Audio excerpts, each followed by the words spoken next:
Words Wednesday. I am Amy Moskowitz. I'm the reference manager at the Haverford Township Free Library, and we are live. Since it is almost Mother's Day is this weekend. For Wine and Words Wednesday this week, I've selected an essay that honors our mothers and the special bond that mothers and daughters have. This essay is called My Mom Was a World Famous Model. It took me decades to feel beautiful. But yet the daughter does find space to feel beautiful and find herself with a special project that she undertakes with her mother. So I really loved this essay. I really loved the project that this mother and daughter undertook together. And I think that you will too. I found it captivating, the effort and the lengths that these two women went through together, this project that they undertook, and I found it really interesting. So please comment in the comments as I go along if you find it really interesting as well. Again, this is My Mom Was a World Famous Model. It Took Me Decades to Feel Beautiful by Anne Murray. This was an essay found on Vox.com. I hope that you enjoy it as much as I did. Let's begin.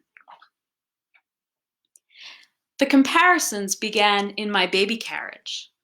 Confronted by my big brown eyes peeking out from under a bonnet, people turned to my mom and said, "She looks just like you." From those days until now, anyone who met us together said the same thing. There was a catch. My mother is the former Patsy Shalley, a world-famous model who graced the covers of Vogue and Glamour in the 1950s. I, on the other hand, was never considered beautiful by my peers. Sweet? Okay. Knockout? Definitely not.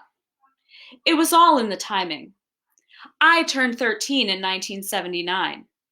Beauty then was tan, blonde, big boobs, boyish hips, and looking great in a bathing suit.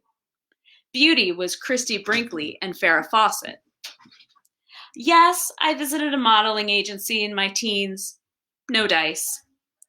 Mom, from her great beauty perch, dismissed the trends. Brinkley and Fawcett were, quote, strictly underwear model material. A real model's job was to look good in clothes, not out of them.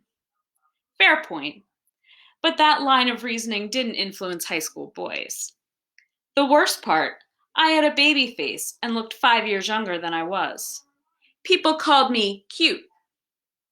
Any woman of my generation will tell you cute is a curse word. Then, in my 30s, I was getting my hair done. A woman a few chairs away kept glancing at me. "She's beautiful. Is she famous?" I was finally coming into my mother's looks. Over the decades, the world mellowed its stringent blonde stance. As I passed the 40 mark, my baby face, my cross to bear for years, became an asset. As I approached 50, I decided to finally execute the idea I toyed with for years, to step into my mother's shoes and test the match. I would recreate my mother's magazine covers with me as the model. Mom's participation was key. She was, after all, the original model and the point of reference. Everyone would want to see Mom now as she is today. She's still gorgeous. Just as I had my motives, Mom had hers. When she explained the importance of the concept, Mom would say, quote, "It's about aging. We shouldn't be invisible. We matter." If it was ever going to happen, it had to be soon. Time was running out. Mid-2015, an alarm went off in my head. How many years had I left to resemble Mom in her youth? As for Mom, how many years had she left at all? The planning was massive. A team was required. Photographers, a stylist, hair and makeup people, the studio and lighting equipment. I combed Etsy and costume shops for the exact matches to clothes on 60-year-old magazine pages. I found a leopard skin headdress. I read corset reviews and bought one. I consulted with a florist on a species of pink rose. I bird-dogged an elusive yellow jacket. I made a hat. Then it was showtime. The project, years in thought and months in the making, was finally happening. We faced dozens of obstacles. The weave of tulle required for a Vogue replica was too dense. The roses drooped after being exposed to the cold January air. The lights blew when the hairstylist put on the hairdryer. My skin was dry and the foundation was caking. The yellow jacket I needed for a glamour facsimile was so popular that I had to order it 3 times from Belk as successive sizes went out of stock. We were going to have to make do with the sloppy 10. Those were just the little things. As for the bigger ones, we were trying to restage million-dollar cover shoots in a raw rehearsal space in the Atlantic Theater Company with a photographer I knew because he was my hairdresser's son. As for the model in question, I was 5 inches shorter and 10 pounds heavier than my mother at the height of her career, also 25 years older. Yet, there was one huge factor in our favor. People still said, as they had for as long as I could remember, I was a dead ringer for Mom. Would that be enough? What does it feel like? Your looks, I mean. Getting old? I was uncomfortable asking Mom. Mom considered. I have big eyes, high cheekbones, narrow waist. I'm thin with great hips, great hair, and great shoulders. She shrugged. She didn't elaborate, but I got what she meant. You won't always be young, but you'll always be beautiful. The idea shook me with its importance. I wished I could transmit it to the millions of pretty women Botoxing and nip-tucking their way through middle age. If the essential assets are in place, there's no need to fuss. The next thing hit me. What if you're not beautiful? Ugly. That's the name of a memoir by Robert Hogue, who was born so deformed that his mother initially refused to take him home from the hospital. Even after dozens of surgeries, he is still the average person's idea of ugly. I turned to his book for answers. Our faces are our passports, he wrote. Our faces let us look out and know how others and let them know us. They do not do so without bias. My face was my passport, just like it was everyone else's. It was also my express ticket into the ugly club. Society's reaction, though a big factor, is still only one ingredient in the recipe for any person feeling beautiful. We all know plenty of objectively beautiful people who look in the mirror and see ugly. The concepts of beauty were literally correct, and worth were literally connected for Mom. She got her start in 1944 when she was just 13. Her father was a laborer, and the family of 8 lived on East 65th Street, back when it was a hive of tenements. As luck would have it, there was a modeling agency in a townhouse across the street. Mom went with some girls and was taken up to the building's roof for test shots. Her rise was quick. She modeled after school for catalogs like Sears. By the time she was 17, she dropped out of high school and was working for Harry Conover, the top modeling agent of the 40s and 50s. The money was just too good. She helped buy her mother an apartment in Queens, sent her brothers to college, and her sisters to Catherine Gibbs. Mom understood the value of her beauty, probably down to the penny. It pulled her out of Irish immigrant poverty, into a contract with Eileen Ford, onto magazine covers, and out for screen tests. Mom's face was so ubiquitous that her pictures still pop up today. She appeared in last May's issue of Vanity Fair in a feature on Eileen Ford. Mom ran in glittering circles where she met and married my father of the Southampton Murrays, Famous for their 100-acre beachfront estates and marriages to Vanderbilts and Fords, they were known as the Golden Clan. Mom's career ensured her own children would go to college. Mom telegraphed her pragmatic principles of beauty to her girls. Don't say you're a size 6 when you're really a size 8. You're not fooling anyone. If you're a brunette, be a brunette. If the skirt looks better with a girdle, then wear it. I learned from Mom's clear-eyed assessment of me that I have long legs but a short waist. I have a classically beautiful face, but will never pull off clothes like my broad-shouldered sisters. On my small frame, from your father's side, 5 extra pounds will show like nobody's business. Mom didn't mean any of it as criticism. She meant it as fact. Her lesson: know what you have and make the most of it. Hurt feelings only get in the way. The best thing you can do is to acknowledge the truth of your body and deal with it. Beauty for Mom was almost disembodied, like a vase or a piece of furniture, an object to be positioned for best advantage. While Mom believed you should always try to look your best, there was a limit to what she would tolerate in terms of primping, hairstyling, and makeuping, as well as money spent on clothes.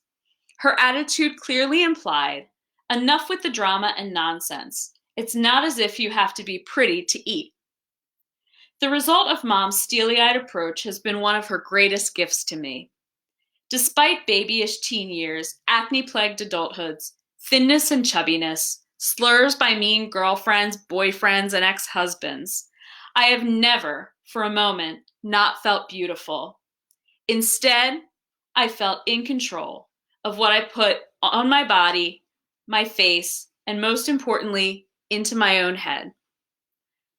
Mom and Dad arrived on set as we were working on recreating the glamour cover. A leopard hat clung to my head with hairpins, and my lips had bright red lipstick on them. Binder clips ridged the back and sides of my yellow jacket. Mom looked me up and down with the coldness of a stranger. Wow, she was mad. All the hassle I was putting them through had finally gotten too much. She was sorry she'd ever said yes to this. Then her expression changed. Oh my God, that's Anna. She wasn't mad. She hadn't recognized me. Aaron, the photographer, gestured with his head.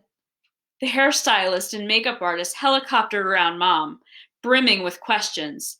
Here she was, in the flesh, the woman whose image they'd been studying for weeks. I resumed my pose, a shoulder-arching, lumber-twerking backbend Mom once made look easy. The stylist tugged shoulder pads and pincered clips. We'd already been at this single shot for nearly an hour. It was the most difficult image and the most striking. Aaron wanted to tackle it while everyone was fresh. My left leg quivered with muscle strain. What do you think? Aaron asked Mom. You're the expert. Mom smiled and crossed her arms. Looks like we're done, I thought. I shook out my legs and stretched my back. You know, Diane Arbus did that original photograph, Mom said. Though her short-term memory is starting to fade, Mom's long-term memory is like a maximum security prison. Aaron's eyebrows shot up. I don't think our shoulder position was quite right, he said. After another 20 minutes, I stepped off the white paper. Back aching, I downed a couple of Advil with a taste of water. Too little water would give me a stomach ache, but my corset precluded all food and most bending motion, including sitting on a toilet. A few notes on the corset. The garment was required to emulate Mom's 18-inch waist. I only achieved 23. The corset was not cheating. Mom always wore one in her work. The ubiquitous fainting in Victorian novels was not dramatic license, but rather an accurate depiction of life. I felt lightheaded after a brisk walk across the room. Putting on a corset is a 2-person job, minimum. I resumed the stool for my next style while Mom took the set. The most stirring shot of the day came when we recreated Mom's Vogue cover, a weddings issue that features her in a crown of roses. It was a big ask, requesting that a dignified 85-year-old woman don a bridal crown and strip down to her slip. Is that okay with you?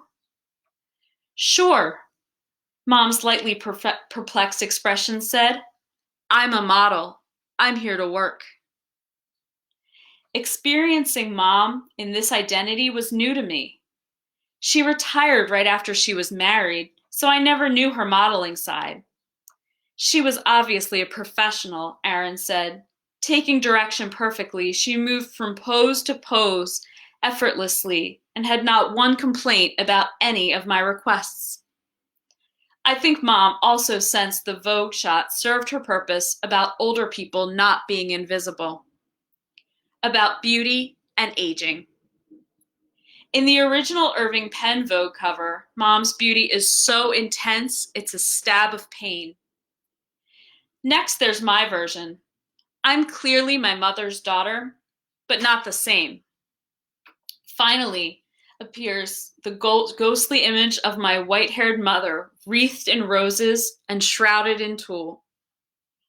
How better to tell the story of woman than as a bride, her starring role through most of history. All fairy tales lead up to this moment, then leave off. Mom and I were pushing past the ending. It is July 1956. Mom is the fresh bloom, the Anjane and prize in a marriage. Today, on the brink of turning 50, I am the November rose, the last of summer. At 85, Mom is still gorgeous. She is the petals pressed in a diary. Their original form is clearly recognizable, now faded but infused with memories. This bride is the most poignant and most exquisite of the sisters. We're in the middle of an explosion of photography, the likes of which the world has never seen. In Central Park, where I walk my dog every day, you're lucky not to get beamed with a selfie stick. I am satisfied having pulled off what I set out to do. There I am, dead ringer or pretty darn close on Mom's covers. I am particularly proud of the McCall's image. I spent 3 hours the night before making that hat. All photographs are a moment in time, a concoction, a creation, an accident of light and color. All of it, the selfies, the crazy projects like mine, is an attempt to stop time. These days, everyone is so rushed that time seems to speed faster than ever. Maybe this partly explains the mania for pictures. Everyone wants to stop time. Now comes the next challenge. I turn 50 this summer. My looks are about to change. How will I feel about the loss? What will replace it? I hope Mom can show me the way across the next Rubicon, though she may not be around much longer to do it. Thank you. Our author today, Anne Murray, is CEO of eMedia LLC, a technology consulting company, and a writer. Her essays have appeared in Soundings Review, Piker Press, and The Guardian Witness, and her recently completed new novel is represented by David Black Agency, and it features a once famous model and her look-alike daughter. I hope that you enjoyed our essay today. I really enjoyed finding a good one for you for Mother's Day, so I hope that it was adequate. Remember, the title was My Mom Was a World Famous Model. It took me decades to feel beautiful. And our author was Anna Murray. And this was featured on Vox.com. And I wanted to choose something nice for you for Mother's Day that really showed a good bond between mother and daughter. So I hope that you enjoyed our Wine and Words Wednesday. and we'll see you next week. Happy Mother's Day. Bye.